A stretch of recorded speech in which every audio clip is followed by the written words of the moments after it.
Hey, Hi, how's it going? pretty quarantined. How's it going? It's very quarantine-y here as well. Yeah, it's weird. Anyway, since we can't have the students come to us to do the math, we're gonna have to bring the math to Mhm. them. That's One of the topics in my stats classes that students have a really hard time with is binomial probability. And hmm I know you've experienced that as well. That's right. Yep. So I thought They that don't like it. no, they don't like it, but No, it's so nice because once you get it, they're all the same. Like it just exactly.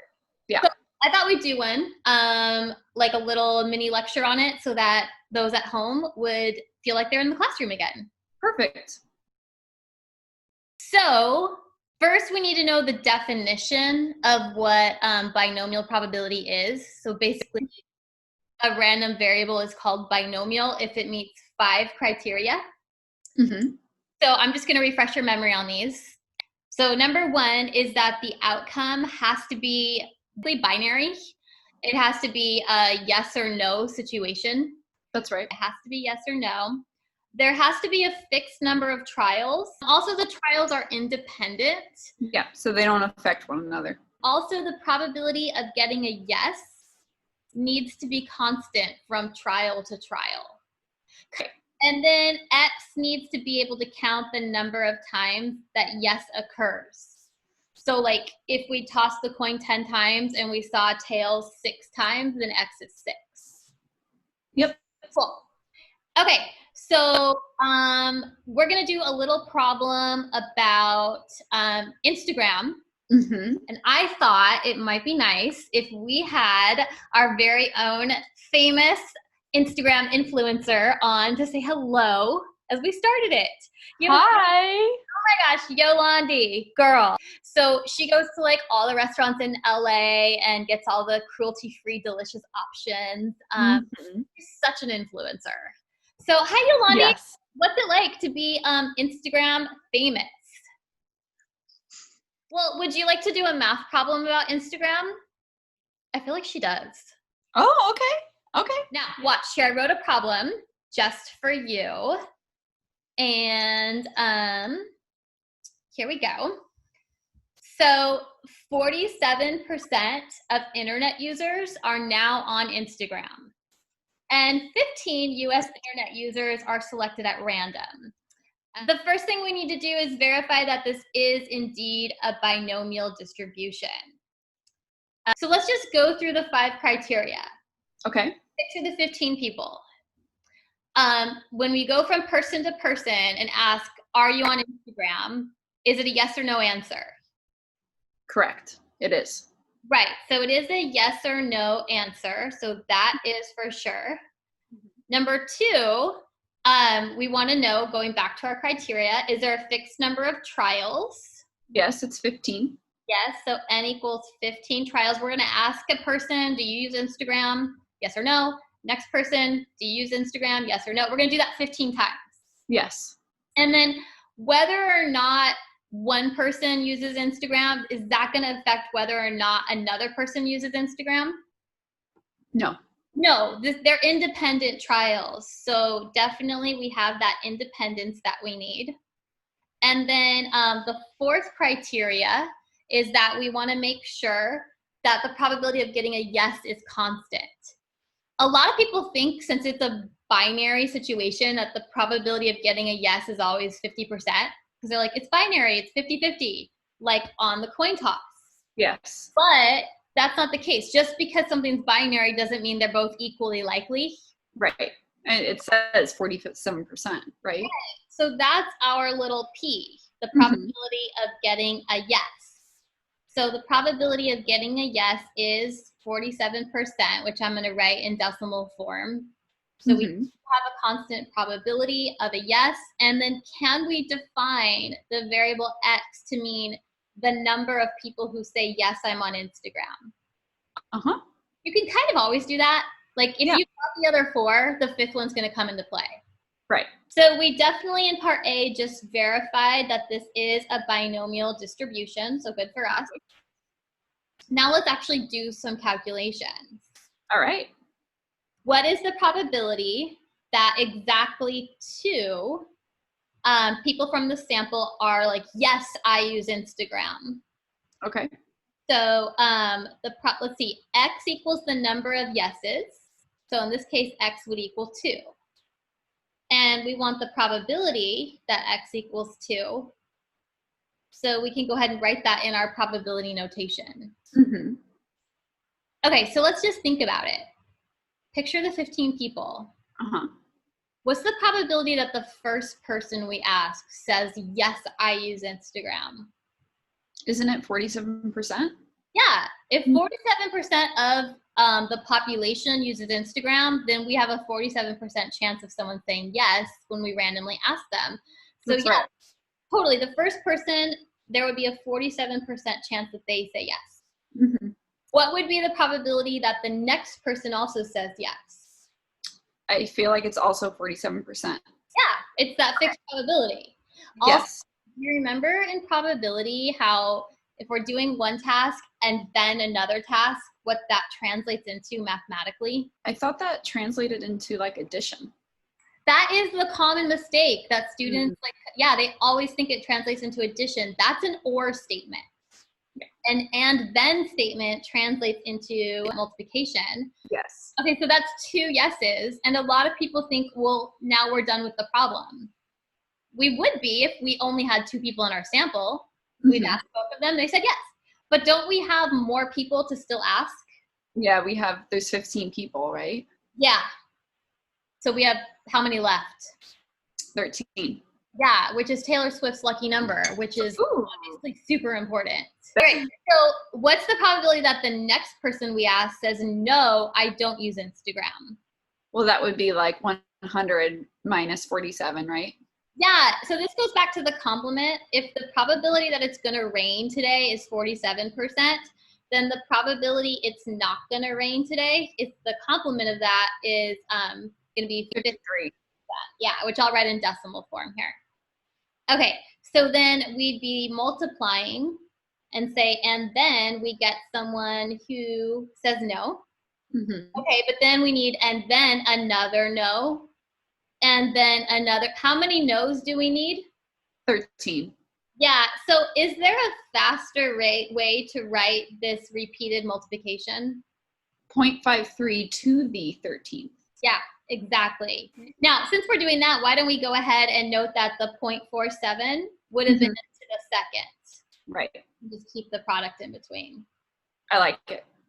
Me too. The next thing we have to think about, though, is yes, we've surveyed all 15 people, but which were the 2 people who said yes? It's like picture 15 people. Yes. Which is probably about how many people follow you on Instagram. So true. So anyways, picture all 15 people. Okay. Could have been the first 2 people we asked who said, yes, I use Instagram. Or it could have been the last 2. Okay, yep. First and the last. Or like some middle. So the question is, how many different groups of 2 people are there who could be the 2 that say yes? Okay, so I'm feeling like a permutation combination thing coming up here. We don't really care about the order. I know I'm saying first and last just because I don't have like for them. I'm just saying. So combination. Yeah, right. So like I don't care what order it was in. I just want to know which 2. Exactly. 2 that say yes, I'm on Instagram. So that would be a choose function. Yes. Okay, so back to our work. Then we need to factor in this is only one way in which this can happen. You get 2 yeses and 13 no's. But how many different ways can you get 2 yeses and 13 no's? That would be from 15 people, we're going to choose 2 of them. Okay, so we can go and actually do this whole thing on our calculator. So we're going to put this whole darn thing in now. Great. 0.47. That was supposed to be squared, correct? Yes. Then 0.53. Times 0.53. For the 13th. Cool. Times, and then we can go to our choose function, and you just get to know how your own calculator works. But I'm going to go to math, and then probability. And we've got a choose function here, and then it'll let me put in the little details. So 15, choose 2. and then enter on this whole thing. Great. I'm getting 0.006-ish. Okay. Cool. So 0.6%, not very high. No, that's really low. But you know what? That's because only 2 people saying, yes, I'm on Instagram, when almost half the population is on Instagram. Then, I mean, it kind of checks out. Okay, so let's try another one. Ready? Yes. All right, so this time we still have the probability that someone uses Instagram is still 47%. Okay. And the complement, someone doesn't use Instagram, is still going to be probability. 53. Yeah, and often I call that Q instead of 1 minus P just because it's like faster to write. Perfect. Preference. And then N is 15 still. So the probability that X equals 1 is going to equal, well, we need one person to say yes. What's the probability someone says yes? 47%, so 0.47. Cool. And then we need someone to say no. So 0.53, and then can I guess, is that going to be raised to the 14th? Yeah, because we only had one person say, yes, I'm on Instagram. So that means the remaining 14 have to say, no, I'm not. Great. And then what was the other thing we had to remember to include? The choose formula. So this time I think it's going to be 15C1. Yeah, which actually, if you think about what that is, 15 choose 1, how many ways is there to choose one person from 15? Yes. That really is just 15. But if you're not like paying attention to that, it's fine to write 15 choose 1. I do kind of like writing it because we're sort of starting to spot a pattern. Like, yes. Notice that P showed up here and here. And then the value of X that we were interested in played the role of that first exponent. Okay, so let's do one more before we generalize. Okay. What's the probability that no one from this sample is on Instagram? So X would equal what? 0. X would equal 0. And so that means no one's going to say yes. So are we going to get any factors of the 47%? Well, it's kind of like 47 to the 0, which is 1. Yeah, so that's just 1 anyway. But if you want to follow the structure, you could write it. Right. Times how many factors of the probability of a no do we need? 15. So 0.53 to the 15. Yeah. Yeah. And then how many different ways is there to take 15 people and choose none of them to say yes? Well, yeah, 15 and then C 0. Which there's one way to do that. Right. None of them say yes. So basically, all you really need for this one is the 0.53 to the 15th, because this would have also been a 1. Right. So this one simplifies down, but I kind of like writing it all out with the structure, so you can see that 0.47 show up again, like on the other 2. Agreed. You can see your choose. Like, I just like my students to spot a pattern like this instead of just throwing a formula at them.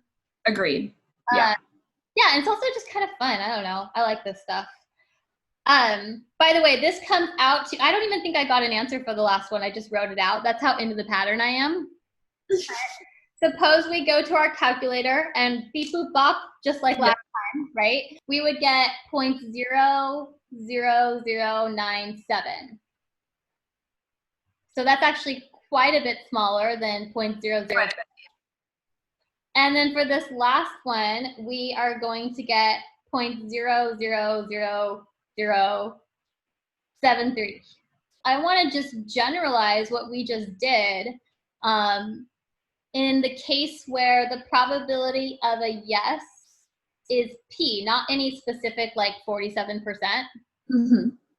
And the probability of a no, you can either write as 1 minus P or you can write it as Q. Q, yeah. And then we're going to have N trials. And we want to know what's the probability that X equals K. I'm just using K as like a placeholder, like 2 or so like X equals K is playing the role that the 0, the 1, and the 2 all got to play. Okay. Okay, so help me build this. what would be our first thing to write? Would be the P, right? The yeses, the probability of yes. Yeah, we need to know what's the probability of getting a yes, and then how many yeses are there? K. There's K, so we have K factors. Mm-hmm. Similarly, let's continue. We would need the probability of a no. Yes. No, Natalie, no. No. Which would be, you can write that again as 1 minus P. No. Or you can write it as like Q or another variable. But what about the exponent on that? Like we haven't really talked about the exponent. Like last time it was 15. The one before it was 14. So I'm thinking that's going to be N minus K. Is that correct? Yeah, because on like this one where N is 15, K is 1, N minus 1 is 14. When N is 15 and K is 2, 15 minus 2 is 3. So yes, so this is going to be N minus K. And then we need to factor in our little choose function. So looking up at the problems we did, what do you think is going to go for our what choose what? I think it's going to be, so it's the number of trials choose the number of yeses. Yeah. Which is nice. Yeah. And we do these pretty little babies. Yes, we do. Or something a little nicer than this, but this is what I'm working with. There is a way to do this on the calculator that I think is so much better than actually working all this out. Okay. So do you want to try that real quick? Yeah. Show me. Okay, so on the calculator, what we're going to do is, let's say, for example, we want to do the probability x equals 2 that we did earlier, and we got 0.006, right? Okay, then there's a function on the calculator called the binomial x equals 2 that we did earlier, and we got 0.006, right? Okay, then there's a function on the calculator called the binomial PDF. So it's going to need 3 inputs from us. So like any function, you got to give it an input for it to give you an output. And it wants 3. It wants us to say how many trials we're working with, the probability of getting a yes, and the x value of interest. You can call that our k, or you can just write like that's what x equals. It's the thing that I've been putting in green. Yes. Okay, so the way that you get to binomial PDF is you're going to go second vars, so second variables, which gets you to your distributions, and then you scroll down till you find binomial PDF. And then you just type in the corresponding N, P, and X. Yeah, so what was our, let's see, I haven't used the color for N yet. What was our N all along here? 15. Yeah, so we can put in 15 for our N. And then what was our P, the probability of getting a yes? That was a 47%, 0.47. Put that in decimal form. And then if you put it as 47 and you think it's going to read your mind that it's a percent, you'll get an error message. Oh, okay. Yeah, and that hurts. That does hurt. Yeah. And then X right now is 2. Okay. And then you do that on your calculator. 15. This is high tech, Natalie. These are super high tech. They're tough times. Do you see it? How it says 0.006? Is it like me? Yep. But yeah, understanding the breakdown is really like important to understanding the interpretation and how it was built. Honestly, though, once you get the breakdown, why not use the technology? Exactly. Yeah, right. It's 2020. But also, in these troubling times of the apocalypse, yes, what if our calculators aren't working anymore? What if you're out on the streets, the coronavirus streets, and someone asks you the probability that X is exactly 2 Instagram users, and you don't even have your calculator? Yeah, and by the way, likely situation. Very likely situation. Put that in your emergency kit. Yeah. Okay. All right, so now let's do one with an inequality. You ready?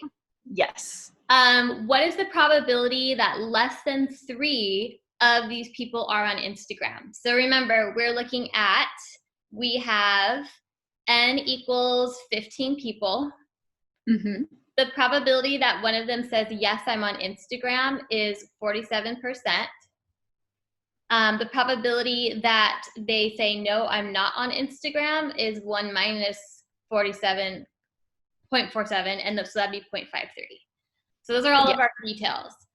So less than 3 would be the probability that, remember, x is the number of yeses, so x is less than 3.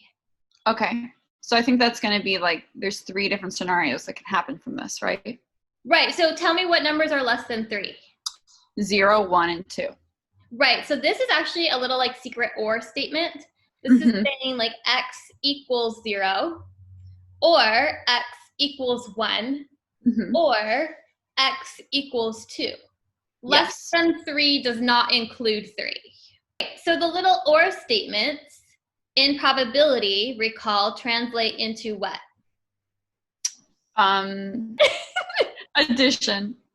Addition. Okay. So we're going to have addition in here of 3 different probabilities. So what we would have to do is calculate the probability that x equals 0, add it to the probability that x equals 1, and add that to the probability that x equals 2. And then we'll be on our way. We would have a lot of work to do right now if we hadn't already done all of these. So luckily we already did when x is 0, when x is 1, and when x is 2. Yes, so you want me to read those back to you? Yeah, please. Okay, so when x is 0, what was our probability? 0.00007, let's say. 4 zeros and a 7? Yes. Okay. And then when x was 1? 0.00097. I'm rounding a little bit here. We are going to have some round off error for sure. Right. All right. And then x is 2, we get 0.006. Let's leave it at that. Okay. And again, that all came from our previous. Oh, your 6 just went weird there. Oh my. What is that? I don't know. It's like the universe sending a sign or something. What is that? I have no idea, but it's very creepy, and I'm into it. Okay, so again, that came from x being 2, we got 0.006. So all of those came from our work before. These are not like random mysterious values. Yes. And then if we add all of those together, yes, we are definitely going to have round off error, but we're just mindful of that. So we're going to get about 0.00704. Yes. Cool. Okay, so that's one way to do this problem, but that would have been very time consuming if that was like the original problem and we hadn't already done all of that groundwork. Like we'd have to do all of it, right? I don't want to work that hard. So the calculator is for sure our friend on these. Just like when we used binomial PDF on the one that wasn't equals a certain value, there's a function for when you have a less than on the calculator that works. Cool. So yeah. Okay, so remember when we had the equals, that translated into binomial PDF. Okay. Then we're working with a less than, that's going to translate into a binomial CDF, where the C stands for cumulative. Oh, that makes sense. Yeah, cute, right? Yes. So probability that x is less than 3 can be found by taking binomial, CDF, and we're going to want to give this 3 inputs again. And I'm going to really draw our eye to how the less than is translating into the C there. Again, it's cumulative for we're adding up when x is 0, when x is 1, when x is 2. But we can do it all in one swoop.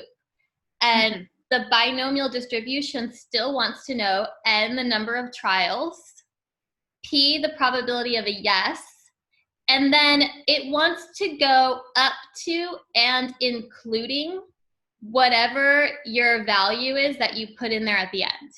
Oh, okay. So then does that mean we're going to put a 2 right there? Right, because we want to be strictly less than 3. So that means we want to go up to and including 2.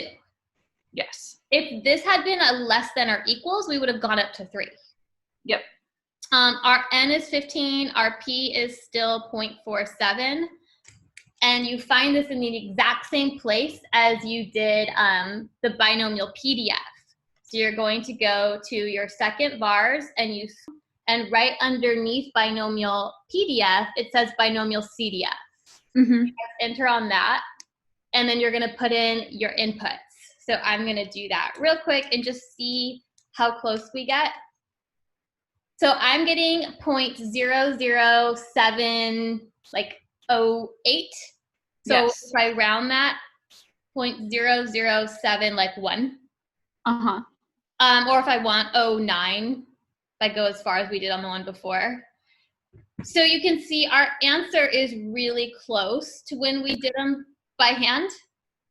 But on the problem where we did it by hand, this was rounded, this was rounded, this was rounded. Exactly. Yeah. So we're accumulating round-off error. So not only is the calculator faster, but there's less round-off error in here because there was only error at the very end. Mm-hmm. So the calculator is faster, easier, and more accurate.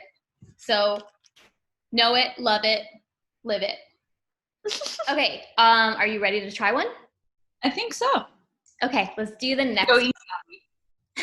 You got this. What is the probability that no more than 6 of the 15 people are on Instagram?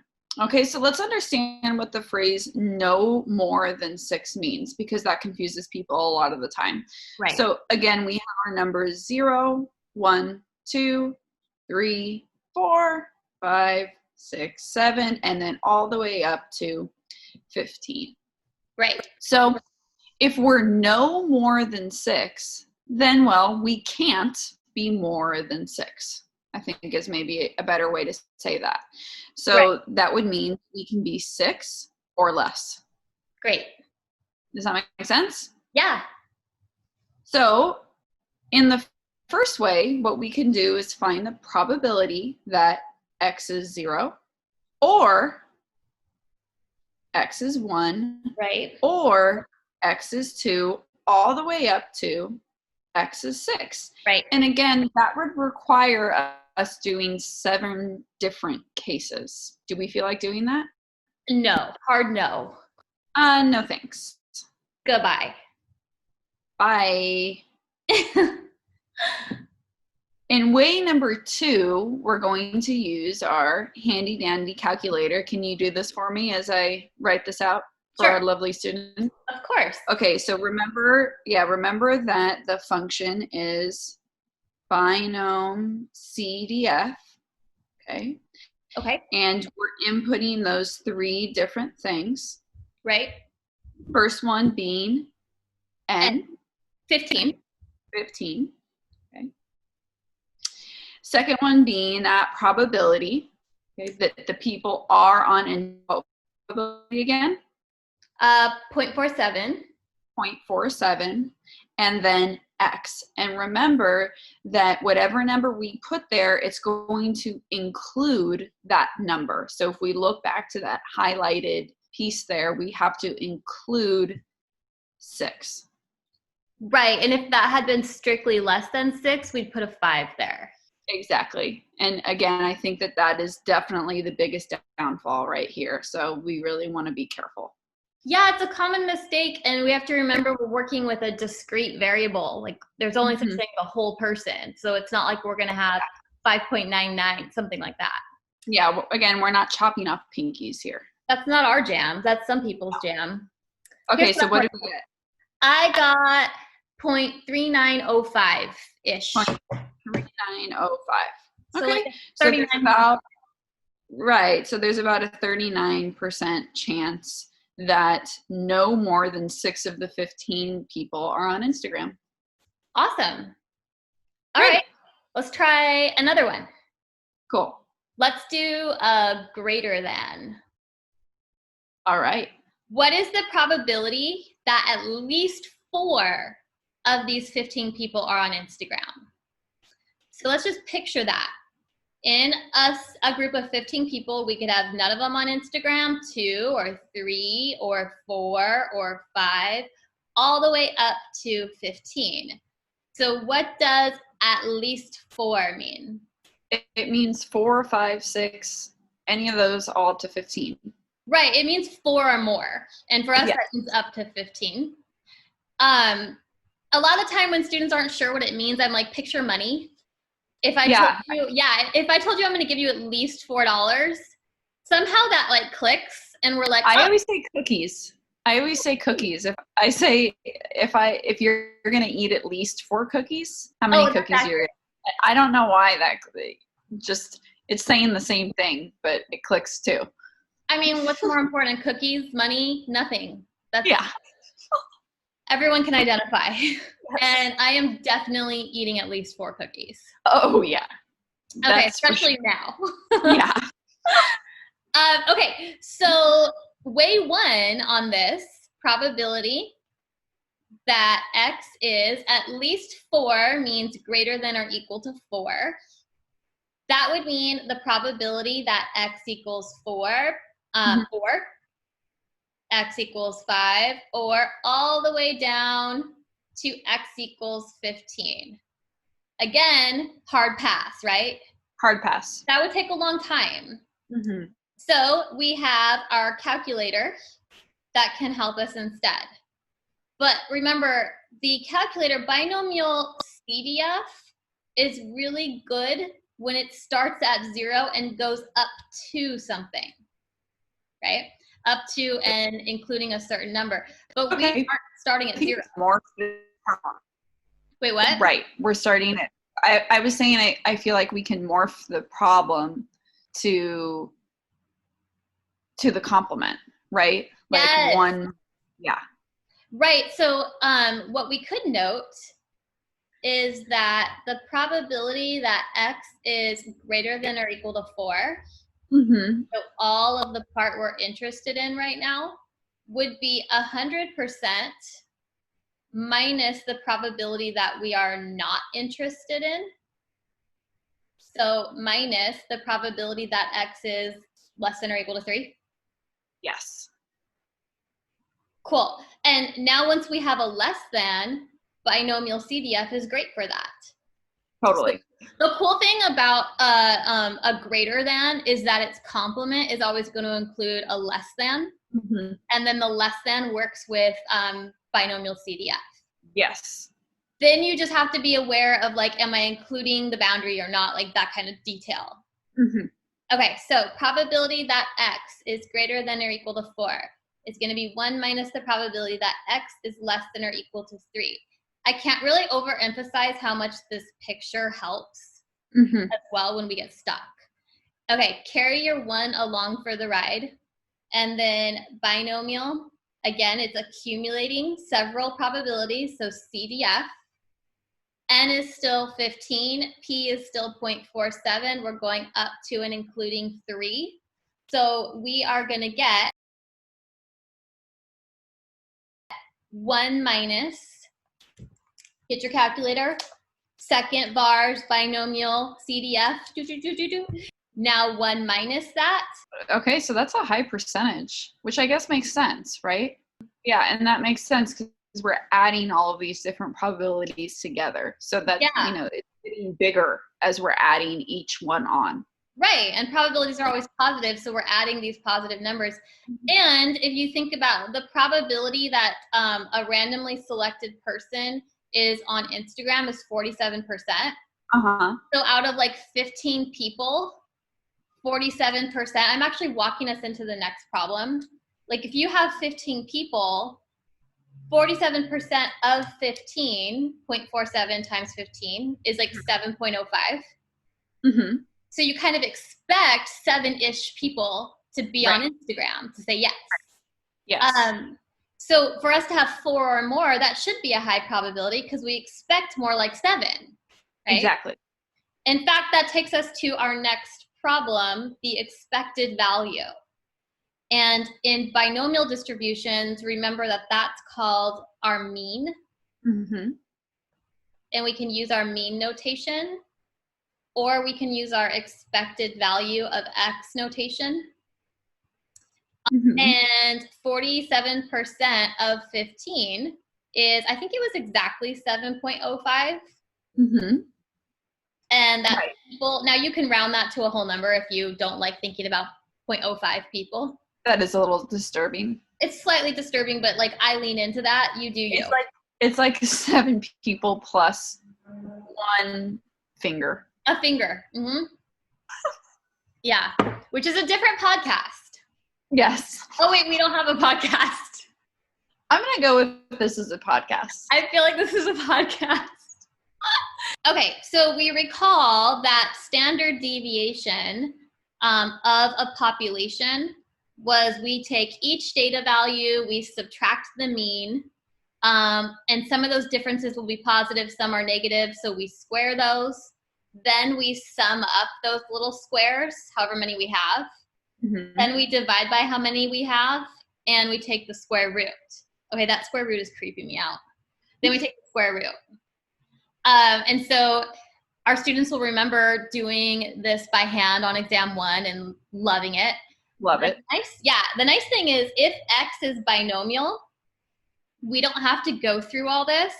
We can actually, that summation reduces into the standard deviation of a binomial variable x is simply the square root is still there. It's the number of trials times the probability of a yes times the probability of a no. We don't have to do any summation, any it's so much cleaner. So wow. And the derivation to connect, like the fact that that first formula reduces to this formula if x is binomial, it requires just a little summation savvy, like knowing some of the properties of summation, which isn't our focus, but we can definitely utilize the result. So our standard deviation is the square root of, what was our n again? 15. 15 times, what was our p? 0.47.